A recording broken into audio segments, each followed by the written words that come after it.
કડી વિસાવદરની ચૂંટણીની તારીખની ચૂંટણી પંચે જાહેરાત કરી દીધી છે। 19મી જૂને થનારી આ ચૂંટણીની સૌથી મહત્વની વાત એ છે કે આ ચૂંટણી જંગ ત્રિપાખ્યો રહેવાનો છે। ફેબ્રુઆરીમાં ભાજપના ધારાસભ્ય કરશન સોલંકીનું અવસાન થતા કડીની બેઠક ખાલી પડી હતી અને ભૂપત ભાવણીના રાજીનામાના પગલે વિસાવદરની બેઠક પણ ખાલી પડી હતી। હવે આ બંને બેઠકો ઉપર પેટા ચૂંટણી યોજાવાની છે। આમ આદમી પાર્ટીએ આ બંને બેઠકોની પેટા ચૂંટણી માટે કોંગ્રેસ સાથે જોડાણના ઘણા પ્રયત્નો કર્યા, પરંતુ ગુજરાતમાં ભૂતકાળના અનુભવો પરથી બોધપાઠ શીખેલી કોંગ્રેસ રાજ્ય સ્તરે તેની સાથે જોડાણ કરવા માટે તૈયાર ન થઈ।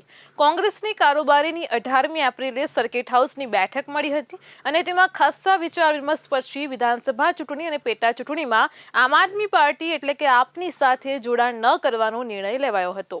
આમ આદમી પાર્ટીએ હરિયાણામાં કોંગ્રેસને જે રીતે નુકસાન પહોંચાડ્યું તેમાંથી કોંગ્રેસ બોધપાઠ શીખી છે। કોંગ્રેસનું માનવું છે કે આમ આદમી પાર્ટી ગઠબંધન ધર્મનું પાલન કરવામાં નિષ્ફળ ગઈ છે અને તેથી કોંગ્રેસ આમ આદમી પાર્ટી સાથે રાષ્ટ્રીય સ્તરે જોડાણ જારી રાખવાની તરફેણમાં છે, પરંતુ પ્રાદેશિક સ્તરના જોડાણની વાત તેણે પ્રાદેશિક નેતાઓના હાથમાં સોંપી દીધી છે। ઈશુદાન ગઢવી કોંગ્રેસની વિનંતી કરીને થાકી ગયા કે વિસાવદરમાં આપના ઉમેદવાર ગોપાલ ઇટાલિયા સામે કોઈ ઉમેદવાર ન ઊભો રાખે, પરંતુ કોંગ્રેસ ટ્રસ્ટની મસ્ત થઈ નથી અને તેથી જ ગોપાલ ઇટાલિયાએ પોતે જ ફૂટવર્ક શરૂ કરી દીધું છે। હવે વિસાવદરમાં આમ આદમી પાર્ટીનો બધો આધાર ગોપાલ ઇટાલિયાના ફૂટવર્ક પર છે। તે કેટલી હિંમતથી ફ્રન્ટ ફૂટ પર આવીને રમે છે અને વિવિધ પ્રકારની પરિસ્થિતિનો સામનો કઈ રીતે કરે છે તેના ઉપર છે। ગોપાલ ઇટાલિયા આ સ્થિતિને પહેલેથી જ ભાંખી લઈને ઉમેદવાર તરીકે નિમાયા પછી કામ કરવાનું શરૂ કરી દીધું હતું। તે જાણે છે કે પ્રજાના પ્રશ્નોને ઉઠાવવામાં નહીં આવે ત્યાં સુધી કોઈ આપણને સમર્થન નહીં આપે। આ વાતને સારી રીતે જાણીને તેમણે લોકોપયોગી કાર્યક્રમો શરૂ કરી દીધા છે અને તેમણે જગતના તાત કહેવાતા ખેડૂતોની સુધ પણ લેવા માંડી છે। ખેડૂતોના પ્રશ્નોનો અભ્યાસ કરવા માંડ્યો છે। તેમની તકલીફો નિવારવા માટે આંદોલન કરવાની પણ ધમકીઓ આપવા લાગ્યા છે। આ બધામાં શાસક પક્ષ ભાજપને સૌથી વધુ મજા પડી ગઈ છે। કોંગ્રેસ અને આમ આદમી પાર્ટીનું જોડાણ થવાનું નથી, તેથી ભાજપને લાગે છે કે આના કારણે તેને સૌથી મોટો ફાયદો થશે।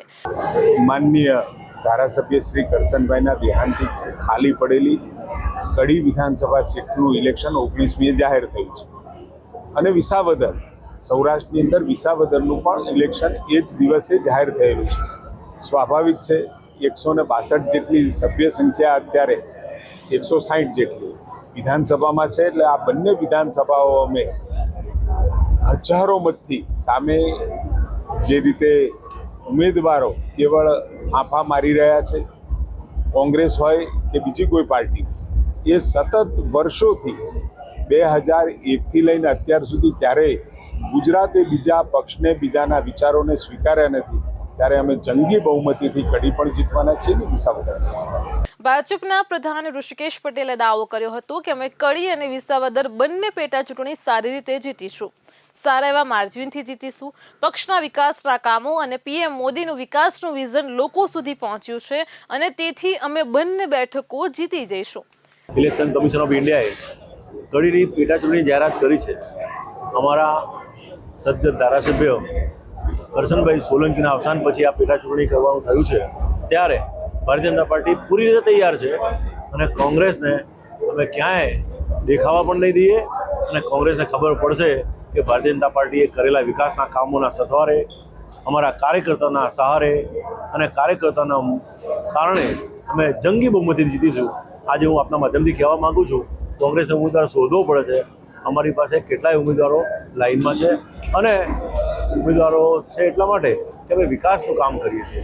વિકાસથી જનસેવા કરી અને સરકારની કલ્યાણકારી યોજનાઓ દ્વારા અમે ચૂંટણી જીતવા જઈ રહ્યા છીએ। ભાજપને અને અન્ય આગેવાનોએ પણ જણાવ્યું હતું કે કડીની બેઠક એ ભાજપ પાસે લગભગ 3 દાયકાથી જ છે તેમ કહી શકાય। આ બતાવે છે કે પક્ષનું અહીં કેવું પ્રભુત્વ છે। ભાજપ પાસે નિષ્ઠાવાન કાર્યકરોની ફોજ છે। કોંગ્રેસે ઉમેદવાર શોધવા જવો પડે તેવી સ્થિતિ છે, જ્યારે અમારી પાસે એક બેઠકના 10 ઉમેદવાર છે। આ બાબત જ બંને પક્ષ વચ્ચેનું અંતર બતાવે છે અને તેથી જ આ ચૂંટણીમાં પણ અમે અગાઉની જેમ કોંગ્રેસને ક્યાંય દેખાવા જ નહીં દઈએ। જ્યારે કોંગ્રેસના આગેવાને જણાવ્યું હતું કે કોંગ્રેસે કડી અને વિસાવદરની પેટા ચૂંટણી માટે તૈયારીઓ કરી લીધી છે। ગુજરાતની પ્રજા ત્રીજા પક્ષને સ્વીકારતી ન હોવાથી અમે ચૂંટણીલક્ષી જોડાણ કર્યું નથી. અમે આ દિશામાં અમારા બૂથ સ્તર સુધી કામ શરૂ કર્યું છે. દરેક બૂથ માટે અમે 10-10 કાર્યકરોને લગાડ્યા છે અને આ 10-10 કાર્યકરોને 100 લોકો સુધી પહોંચીને ભાજપની નિષ્ફળતાઓ અંગે જણાવવા કહેવામાં આવ્યું છે. ભાજપના ભ્રષ્ટાચારની માહિતી પહોંચાડવા માટે કહેવાયું છે. અમને કડીમાં આ પ્રકારની વ્યૂહરચનાને લઈને સફળતા મળશે તો આગામી વિધાનસભા ચૂંટણીમાં પણ તેનો ઉપયોગ કરશે તેમ જણાવ્યું છે. જો કે કોંગ્રેસે હજુ સુધી ઉમેદવાર નક્કી કર્યા નથી અને તેના અંગે તેમણે જણાવ્યું હતું કે આ અંગે સંભવિત નામો મોકલી દેવાયા છે. હાઈકમાન્ડ તેના અંગે અંતિમ નિર્ણય લેશે. નમસ્કાર, હું ગોપાલ ઇટાલિયા અને આજકાલ કરતા લગભગ એક અઠવાડિયું થવા આવશે. ગુજરાતના ગૃહમંત્રીએ ચેલેન્જ આપેલી કે એની પાસે એટલો બધો જ્ઞાનનો ભંડાર છે કે કોઈ પણ વિષય ઉપર ચર્ચા કરવા માટે તેઓ તૈયાર છે. આ ચેલેન્જને મેં સ્વીકારી અને મેં એવું કહ્યું કે કોઈ પણ વિષય ઉપર તો ચર્ચા કરવા માટે હું પોતે જ સક્ષમ નથી, પણ ગૃહમંત્રીની અંડરમાં આવતા ખાતાઓ અને એને લગતા વિષય ઉપર ચર્ચા કરવાની મારી તૈયારી છે. જેમ કે દારૂબંધી, ડ્રગ્સ અને કાયદો, લોકશાહી અને સંવિધાન, કાયદો અને વ્યવસ્થા, જેલ સુધારણા, હોમગાર્ડ, સિવિલ ડિફેન્સ અને પોલીસ સુધારણા, આ બધા વિષયો ઉપર ચર્ચા કરવાની મેં તૈયારી બતાવી, પત્ર લખ્યો, જાણ કરી કે ચાલો ભાઈ ચર્ચા કરીએ. પણ આ અઠવાડિયું આજકાલ કરતા થવા આવશે, કોઈ જવાબ નથી આવ્યો. ગોપાલ ઇટાલિયાએ જણાવ્યું હતું કે વિસાવદરમાં કેટલાય પ્રશ્નો છે પણ સરકાર તેની સતત ઉપેક્ષા કરી રહી છે. ખેડૂતોનું હિત સરકારના હૈયે વસ્યું નથી. સરકાર ખેડૂતોના પ્રશ્નોને લઈને ગંભીર નથી. ખેડૂતોને કેટલી તકલીફ છે.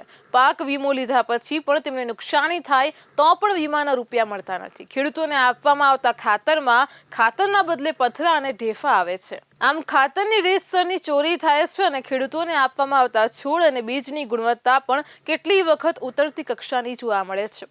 તેમણે પોષણક્ષમ ભાવ આપવાની જાહેરાત થાય છે પણ ખેડૂત તેનું ઉત્પાદન લઈને એપીએમસી જાય છે ત્યારે બીજું કોઈક તેના નામે માલ વેચી ગયું હોય છે અને જેની તેને પણ ખબર હોતી નથી. આ રીતે ખેડૂતના નામે એપીએમસીમાં કૌભાંડ કરાય છે અને ખેડૂત બિચારો મોં વકાસીને બેસી જાય છે. ખેડૂતોના આવા અનેક પ્રશ્નો છે જેનો હજુ સુધી જવાબ મળ્યો નથી. આમ ગોપાલ ઇટાલિયાએ વિસાવદરના ખેડૂતો પર ફોકસ કર્યું છે. જોકે બંને બેઠક પર શાસક પક્ષની મજબૂત પકડ હોવાથી આ ઘટના કાંગરા ખેરવા વિપક્ષ માટે જોઈએ એટલા સહેલા નથી તેમ માનવામાં આવે છે. શાસક પક્ષની કિલ્લેબંધી સામે આમ આદમી પાર્ટી અને કોંગ્રેસ બંનેએ અલગ જ વ્યૂહરચના સાથે મેદાનમાં ઉતરવું પડે તેમ પણ માનવામાં આવે છે.